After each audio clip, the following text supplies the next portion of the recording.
ಬೆಳಗಾವಿ ಜಿಲ್ಲೆಯಲ್ಲಿ ತಣ್ಣಗಾಗಿದೆ ಕಬ್ಬಿನ ಕಿಚ್ಚು. ರೈತರ ಜೊತೆ ಸಭೆ ನಡೆಸಿದ್ದಾರೆ ಸಚಿವ ಶಿವಾನಂದ ಪಾಟೀಲ್. ರೈತರಿಗೆ ಸರ್ಕಾರದ ಆದೇಶದ ಪ್ರತಿಯನ್ನ ನೀಡಿದ್ದಾರೆ ಸಚಿವರು. 3,300 ರೂಪಾಯಿ ದರ ನೀಡುವ ಬಗ್ಗೆ ಆದೇಶದ ಪ್ರತಿ ಇದೆ. ಈ ಒಂದು ಪ್ರತಿ ಕೊಡ್ತಾ ಇದ್ದಂತೆ ಪುಷ್ಪ ಮಳೆ ಸುರಿಸಿದ್ರು ರೈತರು. ಯಾಕಂದರೆ ಬಹುದೊಡ್ಡ ಹೋರಾಟ ಇದು, ಚಳುವಳಿ ಇದು. ಸುಮಾರು 8-9 ದಿನಗಳ ಕಾಲ ನಡೆದಂತಹ ರೈತರ ಕಹಳೆ ಕಿಚ್ಚು ಮೊಳಗಿಸಿದ್ರು. ಸರ್ಕಾರಕ್ಕೆ ಸೆಡ್ಡು ಹೊಡೆದಿದ್ರು. ಅವರಿಗೆ ಸಿಕ್ಕಂಥ ಜಯ ಇದು. ವೇದಿಕೆ ಮೇಲೆ ಪುಷ್ಪ ಮಳೆ ಸುರಿಸಿ ಧನ್ಯವಾದವನ್ನು ರೈತರು ತಿಳಿಸಿದರು. ಯಾಕೆಂದರೆ ಅಷ್ಟು ಸುಲಭ ಇರಲಿಲ್ಲ ಸರ್ಕಾರವನ್ನು ಒಪ್ಪಿಸೋದು. ಯಾಕೆಂದರೆ ಕಾರ್ಖಾನೆ ಮಾಲೀಕರು ಎಲ್ಲರೂ ರಾಜಕಾರಣಿಗಳೇ. BJPಯಲ್ಲೂ ಇದ್ದಾರೆ, ಕಾಂಗ್ರೆಸ್ನಲ್ಲೂ ಇದ್ದಾರೆ, ಸಚಿವರು ಕೂಡ ಇದ್ದಾರೆ. ಅವರೆಲ್ಲರನ್ನ ವಿಶ್ವಾಸಕ್ಕೆ ತೆಗೆದುಕೊಂಡು ಸಿದ್ದರಾಮಯ್ಯನವರು ಸಭೆಯನ್ನು ಮಾಡಿದರು, ಮನವರಿಕೆ ಮಾಡಿದರು. ಯಾಕಂದರೆ ಈ ದೇಶದ ಬೆನ್ನೆಲುಬು ರೈತರು. ಅದರಲ್ಲೂ ರೈತರ ಹಿತಾಸಕ್ತಿ ಸರ್ಕಾರಕ್ಕೆ ಬಹಳ ಮುಖ್ಯ ಆಗಿತ್ತು. ಡ್ಯಾಮೇಜ್ ಕೂಡ ಆಗಿತ್ತು ಸರ್ಕಾರಕ್ಕೆ. ಏನಾದರೂ ರೈತರ ಮನವಿಗೆ ಸ್ಪಂದಿಸ್ತಾ ಇದ್ದಿದ್ರೆ ಖಂಡಿತ ರಾಜಕೀಯವಾಗಿ ಬಹಳ ಪರಿಣಾಮವನ್ನು ಬೀರ್ತಾ ಇತ್ತು ಈ ಹೋರಾಟ ಕಾಂಗ್ರೆಸ್ ಸರ್ಕಾರಕ್ಕೆ. BJPಯವರು ಕೂಡ ಇದನ್ನು ಎನ್ಕ್ಯಾಶ್ ಮಾಡಿಕೊಂಡು ಇದರಲ್ಲೂ ಕೂಡ ರಾಜಕೀಯ ಮಾಡುವಂಥ ಪ್ರಯತ್ನಗಳು ಸಹಜವಾಗಿ ಅದು ರಾಜಕೀಕರಣಗೊಳ್ಳುತ್ತೆ ಹೋರಾಟಗಳಂತ ಬಂದಂಥ ಸಂದರ್ಭದಲ್ಲಿ. ಬಟ್ 3,500 ಕೇಳಿದ್ರು ರೈತರು. 3,300 ಕೊಡಲಿಕ್ಕೆ ಸರ್ಕಾರ ಒಪ್ಕೊಳ್ತು ಮತ್ತು ಶಿವಾನಂದ ಪಾಟೀಲ್ ಅವರಿಗೆ ಧನ್ಯವಾದ ಅರ್ಪಿಸಿದರು. ಆದೇಶದ ಪ್ರತಿಯನ್ನು ತೆಗೆದುಕೊಂಡರು. ಇದ್ರ ಜೊತೆ ಇವತ್ತು ನಾನು ಬರೀ ರೈತರ ಬಗ್ಗೆ ಮಾತಾಡಿದ್ರೆ ಕಾರ್ಖಾನೆ ಮಾಲಕರು ಸಿಟ್ಟಿಗೆ ಬರ್ತಾರೆ. ನಾನು ಅದಕ್ಕೆ ಅವ್ರ ಬಗ್ಗೆನೂ ಮಾತಾಡಿ ಮೊನ್ನೆ.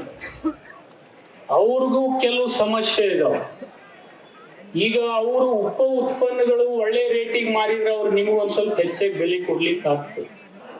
ಇಥನಾಲ್ ಉತ್ಪಾದನೆಯಲ್ಲಿ ಇಡೀ ದೇಶದಲ್ಲಿ ಅತಿ ಹೆಚ್ಚಿನ ಇಥನಾಲ್ ಉತ್ಪಾದನೆ ಮಾಡ್ತಕ್ಕಂಥ ಘಟಕ ಹಾಕಿರ್ತಕ್ಕಂಥವ್ರು ಕರ್ನಾಟಕದವ್ರು.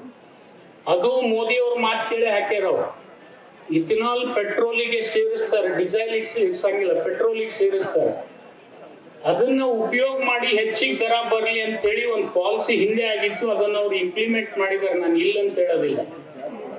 ಆ ಇಥನಾಲ್ ಅನ್ನ ಇವತ್ತು ದೇಶಕ್ಕೆ ಯಾವ ರಾಜ್ಯಕ್ಕೆ ಕೊಡ್ಬೇಕಾಗಿತ್ತು, ಆ ರಾಜ್ಯದೊಳಗ ನಾವು ಕಬ್ಬು ಉತ್ಪಾದನೆಯಲ್ಲಿ 2ನೇ ಸ್ಥಾನದಲ್ಲಿದ್ರು ನಮ್ಮನ್ನ ಇಥನಾಲ್ ಉತ್ಪಾದನೆಯಲ್ಲಿ 5ನೇ ಸ್ಥಾನದಾಗಿಟ್ಟ. 1ನೇ ಸ್ಥಾನದಲ್ಲಿ ಗುಜರಾತ್ ಕೊಟ್ಟಾರ. 113% ಇಥನಾಲ್ ಉತ್ಪಾದನೆ ಮಾಡ್ತಕ್ಕಂಥ ಆದೇಶ ಅವ್ರಿಗಾಗ್ಯದ. ಅಲ್ಲಿ ಕಾರ್ಖಾನೆನೂ ಕಡಿಮೆ ಅದಾವು ಮತ್ತು ಅವರಿಗೆ ಹೆಚ್ಚಿಗೂ ಬರೀ 11 ಕಾರ್ಖಾನೆ ಅಲ್ಲದಾವ. ಆದ್ರೆ 11 ಇದ್ದವರಿಗೆ 113%. ಅವ್ರು ಬರೀ 38 ಕೋಟಿ ಕೇಳಿದ್ರೆ ಅವ್ರಿಗೆ 38 ಕರೋಡ್ ಕೋಟಿ ಕೇಳಿದ್ರೆ ಅವ್ರಿಗೆ 43 ಕರೋಡ್ ಕೋಟಿ ಕೊಟ್ಟಿದ್ದಾರೆ.